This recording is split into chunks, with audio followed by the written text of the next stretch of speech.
បាទអរគុណបងប្រុសបុនលេងដែលគ្រប់ត្របងបាទមួយហើយបាទស្រោបមួយហើយយកស្រោបមួយទៀតបាទនេះសុទ្ធសឹងតែជាទឹកដៃស្នាដៃរបស់ខ្ញុំបាទជាងចម្លាក់ប្រម៉ែននេះបាទនេះអរគុណមែនតើសម្រាប់ការគ្រប់ត្ររបស់បងប្រុសនេះដូចពុកម៉ែបងប្អូនដែលកំពុងតែឃើញចឹងបាទនេះគឺជាប្រភេទប្រាក់អ៊ីតាលី 18K ដាំពេជ្រ GRA ស្រស់ស្អាតណាពុកម៉ែបងប្អូនបាទអញ្ចឹងដូចបងអូនពាក់នេះចង់ចូលពី3នាក់ឯងបាទនឹកភ្លឺស្អាតដូចផ្លាក់ទីនសអញ្ចឹងពុកម៉ែបងប្អូនបាទលេងនេះលេងអញ្ចឹង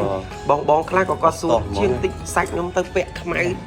អញ្ចឹងដល់តែបងសាកស្របមួយសិនពុកម៉ែបងប្អូនដោយសារដូចខ្ញុំជម្រាបពុកម៉ែបងប្អូនអញ្ចឹងរកស៊ីគឺ